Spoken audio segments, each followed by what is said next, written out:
a paz do Senhor Jesus, eu sou a pastora Camila Barros e eu quero que vocês sejam muito bem-vindos à continuidade do nosso movimento Chamados à Excelência. Hoje nós vamos para a terceira aula e eu quero te parabenizar pela sua constância, porque você está rompendo com a procrastinação.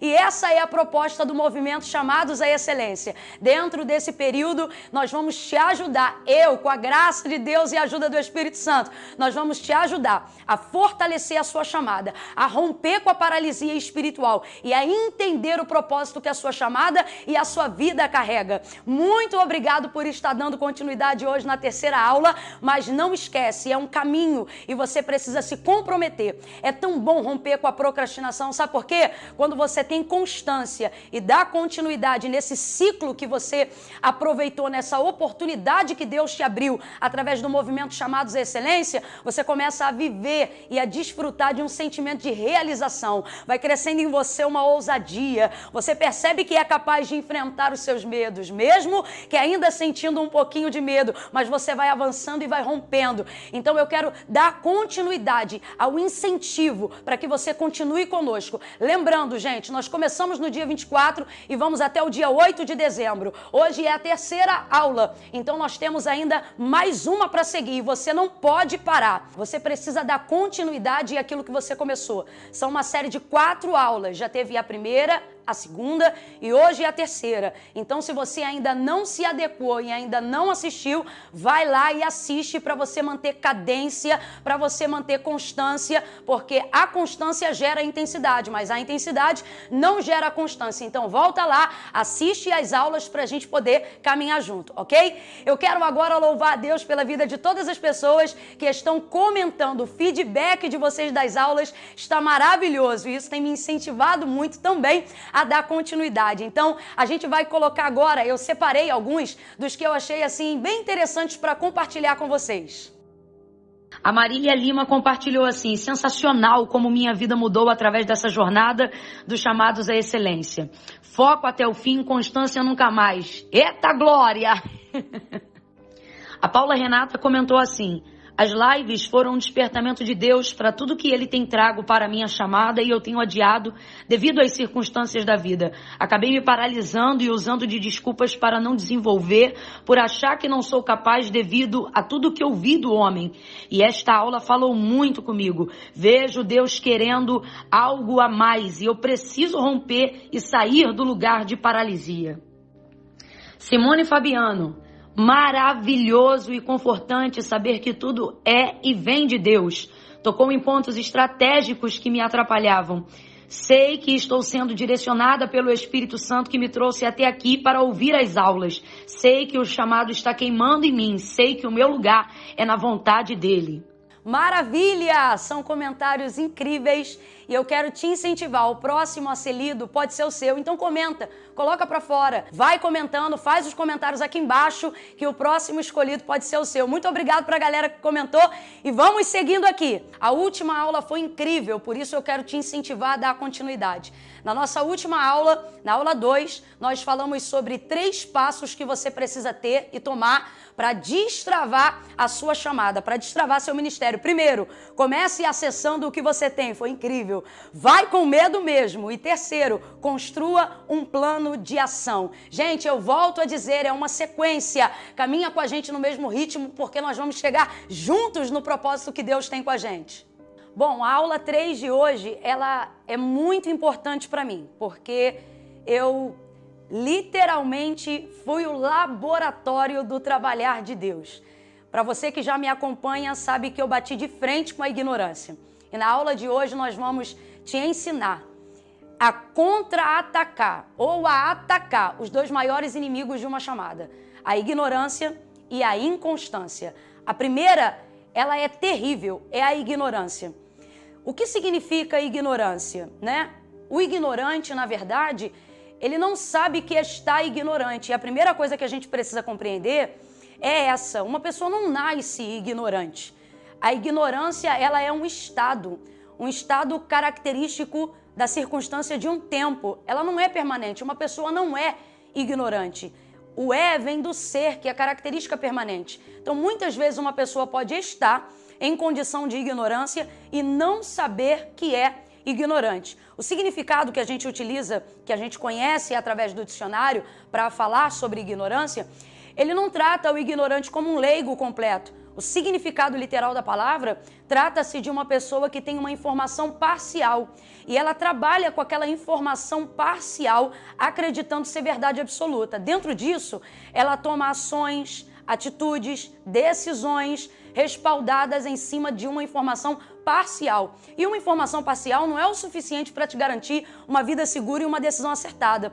Por isso eu afirmo o tempo todo que alguém pode estar em condição de ignorância, mas não é um ignorante. Então há possibilidade de atacar esse inimigo, há possibilidade de contra-atacar esse adversário. Nós não podemos ser passivos com a ignorância. Ela é extremamente destrutiva. O profeta Oséias, no capítulo 4, do verso 6, ele deixa isso muito claro quando fala sobre a destruição do povo. Ela veio por falta de conhecimento pleno da vontade de Deus, que para nós que vivemos hoje é a expressão, está na expressão da sua palavra. Então, quando nós só temos uma informação parcial, mesmo que seja da palavra de Deus, nós somos tendenciosos a construir um caminho parcial, inseguro, irregular. Então a ignorância, ela tende a destruir tudo aquilo que em Deus você tem conservado para viver a sua chamada, para viver a sua vida. Dentro disso nós vamos combater a ignorância. E como é que nós combatemos a ignorância? Com informação plena, com a informação completa daquilo que nós precisamos aprender. Então veja bem, lá em Atos capítulo 9, o Senhor cerca Paulo em luz, Saulo, né? Em luz. E partindo dali, ele agora começa a conhecer Jesus da própria fonte. E quando você conhece diretamente da fonte, você não tem mais a informação parcial, você tem a informação total. Veja bem, Paulo não era um ignorante, pelo contrário, poliglota, inteligente, polido, mas tudo o que ele sabia acerca de Jesus era parcial. Então veja, o ignorante, ele não sabe que está em estado de ignorância. Por que não? Porque ele tem a informação parcial e por reter aquela informação parcial, ele acredita que ela seja suficiente, quando na verdade ela não é.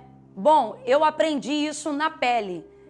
O meu envolvimento hoje com essa nova forma de comunicação a fim de acessar mais pessoas e tornar a palavra de Deus mais acessível naquilo que Ele me confiou a todos vocês que estão me ouvindo agora, veio a duras penas. Por quê? Porque eu estava num estado de ignorância e não sabia que estava dentro desse estado. Bom, o Senhor, Ele cumpriu e tem cumprido as suas promessas, mas eu me retinha sobre a justificativa da santidade, que era uma informação parcial que eu tinha de santidade dentro desse contexto. Para a galera que me acompanha há mais um tempo sabe perfeitamente do que eu estou falando.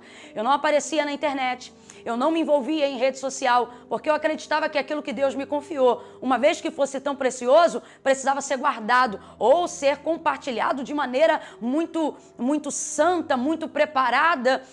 E parece uma linguagem muito bonita, uma linguagem muito pura, mas na verdade era um discurso que pertencia a um compêndio de informações parciais que eu tinha sobre santidade, sobre evolução, sobre desenvolvimento, sobre aquilo que o Senhor confiou na minha vida. E eu vivi os reflexos de destruição da ignorância, que é perceber com que a minha imagem e a minha fala estivesse sendo administrada por outras pessoas que também só tinham uma informação parcial de mim, uma vez que eu não me manifestava na totalidade daquilo que Deus me confiou. Então, um dia muito angustiada, eu disse: Senhor, eu não quero mais ouvir de ninguém aquilo que o Senhor tem para mim nesse tempo. Eu quero ouvir de Ti. Se eu estiver errando no meu posicionamento, se eu estiver falhando no meu posicionamento, eu quero muito que o Senhor fale comigo, que o Senhor me dê direção. E aí o Senhor me levou a sua palavra na parábola dos talentos. E ali os meus olhos se identificaram. Haviam ali alguns servos, a cada uma quantidade de talentos, mas os meus olhos se identificaram, a minha alma percebeu que a minha identificação estava justamente no servo mau. Por quê? Porque ele era mau e negligente. Mas se você olhar, aonde ele entra como servo mau e negligente? Porque ele pega o talento que o Senhor deu e sobre a justificativa de que o seu Senhor é zeloso. E aí ele pega aquele talento e esconde e depois restitui. Quando o Senhor volta e Jesus conta essa parábola, ele olha para este homem que não multiplicou, que não frutificou, que não trouxe multiplicação em cima daquilo que o Senhor tinha confiado e disse para ele, servo mau e infiel. Porque na verdade, mesmo que ele tivesse feito um mínimo, nem que fosse de juros, ele já ia ter um acréscimo para devolver ao seu Senhor. Mas na verdade ele não tinha nada, porque sobre a justificativa de que o Senhor era zeloso, ele escondeu. Deus falou comigo profundamente nesse texto. E ao ouvir isso, ele disse, filha, você está sendo negligente naquilo que eu te entreguei.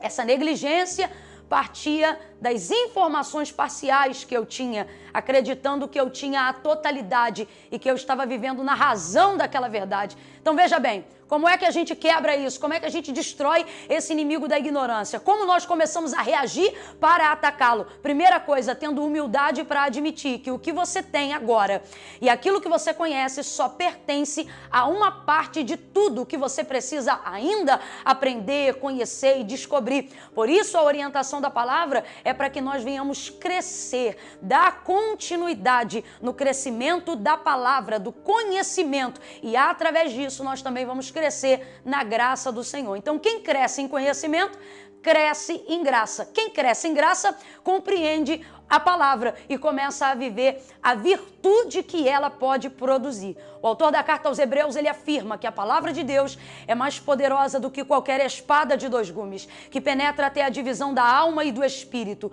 juntas e medula, e é apta para discernir os pensamentos e as intenções do coração. Ela vem para organizar a tricotomia do ser. Nós somos espírito, alma e corpo, e a palavra de Deus, ela pode nos orientar em cada uma dessas áreas, fazendo com que todas elas se alinhem e converjam para atender o centro do propósito da vontade de Deus, que é onde nós devemos estar. Para encerrar esse tópico da ignorância, eu quero que você compreenda o seu estado atual. E a exemplo de onde eu estive, eu vou te mostrar como é agora. A ignorância, ela desenvolve em nós uma escuridão muito grande. E a gente vai te mostrar agora onde eu estava. Vai escurecendo, você vai se tornando limitado por só ter parte de uma informação, parte da verdade. Seu telefone não deu problema, seu equipamento de televisão não deu problema, você só está ouvindo a minha voz agora porque é exatamente nesse lugar que a ignorância, que a falta do conhecimento, que a limitação de ter apenas parte de uma informação coloca a gente. E esse breu agora representa as áreas da sua vida que não desenvolve, representa as áreas da sua vida que estão travadas. Mas a Bíblia diz que a fé vem pelo ouvir e o ouvir da palavra de Deus. Enquanto nós ministramos a palavra, enquanto nós liberamos a palavra profética de que o seu chamado vai ser fortalecido, de que haverá uma quebra contra toda a paralisia que se levanta contra a sua vida, de que haverá em nome de Jesus uma clareza de qual é o propósito que a sua vida carrega, enquanto você é ministrado nas lives, nas aulas, dando continuidade, olha o que vai acontecer com essas áreas. Elas vão começando a se abrir. Elas vão começando a clarear. O que é isso, Camila? É o Senhor te tirando do limite de uma informação parcial e te colocando aonde está a fonte da verdade, que é a palavra de Deus. Eu quero aproveitar essa aula agora, porque aqui a aula tem tópico, ela segue um programa, mas ela é de crente pentecostal. Então eu quero liberar sobre a sua vida aí agora, que pelo poder da palavra de Deus e na autoridade do nome de Jesus, todas as áreas que estavam em escuridão, áreas da sua maternidade, áreas da sua paternidade, áreas do seu pastoreio, áreas da sua condição como líder, como profissional, como empresário, elas vão viver um foco de luz. O Senhor vai trazer dia onde havia noite, e tudo isso vai acontecer pelo poder da palavra de Deus. Então, esteja aberto a receber. A procrastinação, ela tende a te dizer, ei, já tá bom, você já recebeu, você já tem o bastante. Mas em nome de Jesus, sobre aquilo não que eu penso, mas o que a palavra de Deus diz, para que você não seja destruído pela ignorância, para que você perceba o ambiente que você está e veja que você tem condições de ir muito mais além de onde você chegou, a minha palavra para a sua vida é essa: contra-ataque à ignorância. e deixa a luz do entendimento da palavra de Deus te orientar para acertar o alvo do seu propósito, o alvo da sua chamada, o propósito que a sua vida carrega, em nome de Jesus. Em Atos, no capítulo 26, do verso 5, Paulo ele afirma a seguinte citação acerca de onde ele vivia enquanto ignorante. Ele diz assim: vivi fariseu, conforme a seita mais severa da religião. Então perceba, a condição dele foi alterada em Atos, capítulo de número 9, depois de ter tido um encontro com o Senhor, que tipifica para nós o entendimento de estar de frente com a palavra, não por intermédio de terceiros que só tem a parte da verdade, mas dentro do todo, diante do próprio Jesus, submergindo a águas profundas dentro da palavra de Deus. Depois de viver esse processo de libertação transformadora, ele não seguiu sozinho. O Senhor visita Ananias e diz para ele: vai até onde ele está, impõe as mãos sobre ele. A gente percebe nisso um processo de mentoria, de instrução. Vê se você consegue compreender. Às vezes a gente recebe algo, um manual de informações acerca de um equipamento e precisa de alguém para nos orientar numa informação que nós já temos. Muitas pessoas, não por não terem posse da informação, mas por terem dificuldade na orientação da informação que elas já têm, acabam se perdendo dentro do propósito da chamada. É por isso que dentro do movimento Chamados à Excelência, eu tenho procurado segurar na mão de vocês. A gente seguiu juntinho. Teve dia nas lives que vocês me viram de cabelo mais arrumado, outros dias mais desarrumados, mas a gente seguiu junto. A necessidade da gente dar a mão e ter continuidade dentro desse chamado é muito importante. Por quê? Porque dentro desse tempo, não que eu seja perfeito, ou como disse a palavra do Senhor, já tenha alcançado, aquilo que eu preciso, mas com aquilo que Deus já tem me confiado, eu sei que eu tenho condições de segurar na tua mão para te ajudar a seguir. Quantos testemunhos na aula de hoje a gente já fez a leitura de todos os comentários. Então perceba, são pessoas desfrutando do sentimento de realização. Gente que já lia a Bíblia, gente que já conhecia a palavra, gente que já ia à igreja, mas precisava, para chegar nesse nível, de uma instrução dentro da informação. Então, para Paulo, teve Ananias. Para Josué, houve Moisés. Para Timóteo, houve Paulo. Para Eliseu, houve Elias. Pessoas que já sabiam quem era o Deus de Israel, pessoas que já tinham uma parte da informação, mas precisavam ser instruídas para darem continuidade ao seu crescimento. Essa é a nossa proposta. Então, coloque isso na sua mente. Seu primeiro inimigo é a ignorância e nós estamos dispondo de todas as ferramentas para que você seja capaz de combatê-la. E não esqueça, uma dessas ferramentas é submeter-se à instrução. Então, por isso eu peguei na sua mão e estou sentindo você pegando na minha, e nós precisamos seguir até o final para sairmos desse estado de ignorância, declararmos contra ela uma guerra, tendo em nossas mãos a informação, o conhecimento e a instrução de como nós devemos usá-la em nome de Jesus. O segundo inimigo que nós precisamos aprender a combater é a inconstância. Gente, meu semblante até muda quando eu falo da inconstância. Eu literalmente declarei guerra contra a inconstância. Ela é um inimigo que ataca de maneira sorrateira, mas agora, compreendendo quem ela é, nós vamos contra-atacar. E o que é que contra-ataca a inconstância? A constância. Eu quero que vocês anotem aí agora essa frase no caderno de vocês e na tábua do coração de vocês. Quem quer um ministério de relevância e quer uma vida de abundância, odeia a inconstância. Eu vou falar rasgado. Odeia a inconstância. Camila, crente odeia a inconstância, sim. Por quê? Porque ela é inimiga do propósito que Deus tem conosco. Daniel é um dos melhores exemplos que nós temos para entender a necessidade da constância e o nível de poder e de virtude que ela libera sobre nós, nos dando graça e autoridade para combater o antônimo dela, que é a inconstância. O texto vai nos revelar que Daniel, ele orava todos os dias. E não o bastante em orar todos os dias, ele orava também 3 vezes ao dia. A oração de Daniel, sistemática, metodológica, e eu quero que você grave isso, porque mais para frente nós vamos abordar sobre a necessidade de aprendermos a executar, de aprendermos a alinhar, de aprendermos a fazer coisas no físico que vão revelar o propósito espiritual que Deus tem conosco aqui na terra.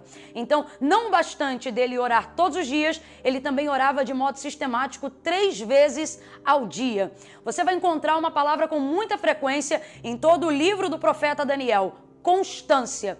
A constância, ela é a opositora da inconstância. Nós estamos vivendo um tempo, gente, onde as pessoas são boas de movimentos de explosão. Por exemplo, a gente é ótimo para participar de um congresso e sair de lá avivado. Mas a pergunta é: quanto tempo dura esse mover depois desse culto? Você vai a cultos de domingo e fica maravilhado com aquilo que você ouve. Glória a Deus por isso. Mas a pergunta é: quais são as atitudes? Quais são as decisões que você toma depois da sua participação dentro desses cultos? Por isso, o movimento Chamados à Excelência traz um extra de imersão, para nós compreendermos que o mais importante não é só nós nos encontrarmos com aquilo que Deus tem para nós, mas sermos capazes de trazer manutenção àquilo que Ele já nos confiou. Nas lives nós fizemos uma dinâmica inspirada pelo Espírito Santo. Ele me disse: não é difícil acender uma fogueira, difícil é você desenvolver um plano para mantê-la acesa. Não leva a mal não, mas eu vou falar a verdade bem rasgado. Tem uma galera que é muito bom de voto. Ele é bom de prazo de 7 dias, de 15 dias. Você usa Daniel como um exemplo de explosão. Propósito de 21, propósito de 7, propósito de 14. Mas a vida é mais do que 21 dias. A vida é mais do que jejum dentro de um prazo. Eu não estou negligenciando nenhuma dessas ações. Pelo contrário, eu também as faço. Mas todas elas vão continuar me mantendo numa perspectiva rasa e superficial, se eu estabelecer a minha plataforma de manutenção, de devocional somente dentro disso. Então, o segundo inimigo é a inconstância. E todas as vezes que você quiser ter um ministério relevante, ter uma vida de abundância, você precisa declarar guerra contra a inconstância. Nós temos utilizado uma palavra o tempo todo, aonde eu, na verdade, a desenvolvi vendo os stories, os comentários e a evolução da galera que está caminhando com a gente. Eu percebi que existiam realmente pessoas que podiam dar uma desculpa. Elas tinham motivos até legítimos para dizer eu não posso, não dá, mas na verdade elas não utilizaram os motivos que elas tinham para dar uma desculpa. Elas deram um jeito para conseguirem atender o propósito. Daniel também não deu uma desculpa para desenvolver aquilo que Deus havia confiado para a vida dele. Ele estava numa terra que não era dele. E eu já quero liberar isso sobre a vida de algumas pessoas. A sua terra natal ou o contexto da situação que você está agora, ele não tem o poder de limitar as coisas que Deus vai fazer e os lugares que Deus ainda tem para te levar. Mas é você que precisa romper com a inconstância, estabelecendo métodos práticos, devocionais, que venham te empurrar para o propósito que Deus tem com você, a despeito das suas dificuldades, a despeito das suas fraquezas. Em João capítulo de número 9, a gente vê um homem cego de nascença. E o texto diz que ele era cego de nascença. Então, essa era uma realidade que não podia ser alterada por ele mesmo. Mas depois que Jesus passou pela vida desse homem e promoveu um milagre, os discípulos questionavam antes do milagre, olhando para o cego, perguntavam para Jesus: Senhor, quem pecou, ele ou os pais dele, para que nascesse cego? Eles só falavam da deficiência dele. Eles só falavam da condição dele. E aí Jesus respondeu: nem ele, nem os pais. Mas isto aconteceu para que se manifeste nele as obras de Deus, as obras do meu Pai que está no céu. Tendo dito isso, Jesus cuspiu, fez lodo, colocou nos olhos do cego, ele se lavou no tanque de Siloé e ele foi curado. Camila, o que isso tem a ver com a inconstância? A questão aqui é a deficiência desse cego. Poderia ser a desculpa para limitá-lo. Ele mesmo poderia fazer como os discípulos. Talvez eu estou assim por causa de um erro do meu pai. Talvez eu seja assim por causa de um erro da minha mãe. Mas depois que você encontra Jesus, depois que você compreende que a palavra de Deus é a bússola para toda a realização e que Jesus se manifesta por intermédio da sua palavra, nenhuma desculpa tem maior força do que o poder que a palavra de Deus tem sobre você. O que eu estou querendo dizer com isso? o seu contexto, da onde você vem, a rua que você mora, as deficiências até que nasceram com você. E eu não estou falando do que você carrega na sua pele ou das dificuldades que você tem nos seus ossos, na sua mente, não. Eu estou falando sobre deficiências que às vezes têm a ver com o nosso caráter, com a nossa moralidade, coisas que nós precisamos trabalhar. Até elas, as que nasceram com você, como disse Davi, em pecado fui gerado e em pecado me concebeu a minha mãe. Até a natureza caída do nosso eu, ela tem que se colocar de pé diante da palavra de Deus. Jesus curou aquele homem e Jesus também quer nos curar de todas as desculpas que nós utilizamos do contexto que nós vivemos desde o nosso nascimento até o dia de hoje para dizer que não dá para continuar, não dá para seguir. Ah, Camila, eu não posso seguir porque eu tenho filho. Ah, então você está dizendo que o seu filho foi impedimento? Ah, Camila, eu não posso seguir porque eu não tenho carro para chegar em casa e assistir a tempo. Ah, Camila, eu não tenho um Wi-Fi legal. Você pode até ter motivos para dar uma desculpa, mas dê um jeito. Daniel já sabia do decreto que havia sido liberado do rei, mas ele deu um jeito. Quando eu olho para João 9 e vejo a deficiência do cego de nascença, eu vejo Jesus dando um jeito e vejo ele lavando, que é fazendo a parte dele. Para quê? Para abraçar a oportunidade que Jesus estava lhe dando de ser curado. Então as nossas deficiências, as nossas fraquezas, o nosso contexto, a nossa limitação, seja ela familiar, seja ela cultural, seja ela educacional, ela não é o suficiente para limitar aquilo que começou na sua vida. Aquilo que você pensa que te paralisa, que é utilizado como plataforma para você continuar sendo inconstante, Deus está dizendo, ei, essa deficiência não determina o seu fim, ela só é o ponto de partida de por onde nós vamos começar a trabalhar, a combater, a agir. Gente, olha para o contexto da minha vida, quem conhece já ouviu o meu testemunho algumas vezes. Eu não vim de uma família, de um lar com princípios cristãos, não vim. Mas o Senhor, através da sua palavra, mudou essa realidade. Ou seja, a palavra sempre esteve presente. Eu é que não me adequava ao ritmo que eu precisava ter para absorvê-la. Mas a partir do momento que eu me alinhei dentro daquilo que Deus queria, o Senhor fez muito mais do que eu imaginava, do que eu pensava. Eu quero compartilhar com vocês um testemunho que quebrou na minha família uma cadeia que existia. Na minha casa ninguém casava. Ninguém rompia no casamento. As pessoas só se ajuntavam. E eu, depois de conhecer Jesus, me casei com meu esposo Eduardo. Eu tinha 18 anos e ele 20. E quando nós estabelecemos ali, no altar do Senhor, a nossa aliança, eu pedi a Deus que aquilo se reverberasse para minha família e que aquele contexto fosse quebrado. E assim como havia uma cadeia de paralisia, houve uma reação em cadeia de libertação. Até os meus tios, que já eram juntos há muito tempo, 15, 20, 25 anos, fizeram festas de casamento, porque todos eles começaram a conhecer ao Senhor, entenderam essa necessidade de organizarem a vida e celebraram ao Senhor com a conquista. Camila, eu não estou entendendo.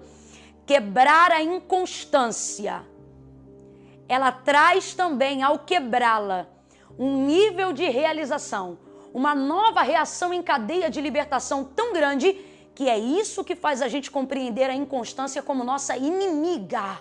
Quando você não vê ela como inimiga, você não acredita que o contexto pode ser mudado. Mas quando você entende, peraí, isso está em mim, mas não sou eu. Isso é um contexto. Deus não fez uma obra com o meu sofá. Deus não chamou a minha caneta, o meu caderno. Foi a mim. Então, aquilo que hoje é contexto para tentar te manter inconstante vai se tornar inimigo para que você possa se tornar uma pessoa constante, combatendo a inconstância. Hoje nós somos vários grupos de WhatsApp e Telegram, onde a gente compartilha áudio, onde a gente ministra a palavra, onde nós caminhamos juntos. Essa foi uma maneira de vocês pegarem na minha mão. E essa foi uma maneira de, ao ver vocês pegando na minha mão, entender que eu não podia parar, porque isso já não era mais só sobre mim. Com isso, nós estamos desenvolvendo uma comunidade digital unida em um só propósito: fortalecer a chamada, romper a paralisia espiritual e viver o propósito de Deus para a nossa vida. Então, quando você entra com a gente dentro desse processo, a gente acaba fazendo o que eu vejo que Daniel viveu e deu a ele estabilidade para ser bem-sucedido e realizado na terra dos caldeus. O que, Camila? um time de excelência, uma equipe de elite. Eu vou falar até o uso do nome que eles receberam na terra dos caldeus: Sadraque, Mesaque e Abednego. Camila, como é que eu faço para lutar contra a inconstância? E agora é um exemplo prático para que você possa desenvolver a constância, que é a inimiga da inconstância. Você precisa caminhar com a gente. É por isso que toda hora eu friso a necessidade de você caminhar no ritmo, de você se inscrever, de você participar da entrega do conteúdo, praticar as tarefas, porque tem Sadraque, Mesaque e Abednego no movimento Chamados à Excelência para você. Camila, como é que você sabe disso? Porque quando eu penso que não vou ser capaz, que não vou conseguir, eu olho para vocês segurando na minha mão e eu me lembro, eu vou continuar assim, porque eu tenho um time de excelência. Oh, aleluia! Deus está nos convidando para combater a inconstância com a constância. E para você que se sente sozinho, assim como Daniel estava cercado de pessoas que ajudavam ele a cumprir o propósito que Deus tinha na vida dele, mesmo que fosse na terra dos caldeus, num contexto e numa realidade que não lhe favorecia, ele foi muito bem sucedido. Daniel foi mais bem sucedido do que os reis que reinaram na Babilônia, porque os reis passavam, mas Daniel continuava. Por quê? Porque ele foi constante e porque ele teve um time. Então é por isso que eu quero que você entenda. Você pode estar sentado agora ouvindo a aula 3 sozinha ou sozinho, mas na verdade você não está sozinho. Se você for lá nos comentários do grupo, você vai ver a quantidade de Sadraque, Mesaque e Abednego que estão fortalecendo o seu chamado também e caminhando com você para o mesmo lugar. Então, a inconstância precisa ser tratada como um inimigo. Ela vai ser combatida com a constância, que vai gerar a intensidade que a gente precisa. E nesse processo, a gente vai conhecer gente que está caminhando no mesmo lugar, indo para onde a gente quer chegar. E não importa o tamanho da fornalha da aflição que aquecer. O movimento vai continuar. As cordas vão ser ruídas. O nome de Deus vai ser glorificado. E inconstância nunca mais na sua vida, em nome de Jesus. Gente, eu agora quero compartilhar com vocês sobre a perspectiva de tudo que a gente já tem falado até aqui, algo muito especial. O riso fica frouxo na minha boca, porque aquilo que eu já venho falando com vocês sobre o sentimento de realização, uma vez de estarmos derrubando alguns inimigos que roubaram de nós um tempo precioso de dedicação dentro do centro da vontade de Deus, e perceber em nós capacidade para combatê-los através dos métodos, das tarefas, da palavra que o Senhor tem compartilhado ao nosso coração, é maravilhoso. De verdade, muito antes de poder promover isso, eu estou acreditando na realidade daquilo que eu promovo, porque primeiro eu fui alvo disso. Tudo que nós temos trabalhado dentro das aulas, dentro das lives, eu percebo que o movimento Chamados à Excelência, na verdade, foi um movimento que primeiro me moveu de lugar. Durante muito tempo eu fui cativa da procrastinação, da inconstância, e é por isso que eu sinto autoridade para falar sobre essas coisas e para chamá-las de inimiga e levantar esse movimento e essa bandeira. Então, hoje eu desfruto de um sentimento de realização muito grande, porém ele ainda é parcial, porque todo o movimento faz parte da realização de um grande sonho. Eu não sou Martin Luther King não, mas se fosse americanizada, seria a hora perfeita para eu dizer I have a dream. Eu tenho um sonho. Então é isso, meu povo, não fica de fora. Te espero na terça que vem na nossa próxima aula. Um beijo, Deus te abençoe.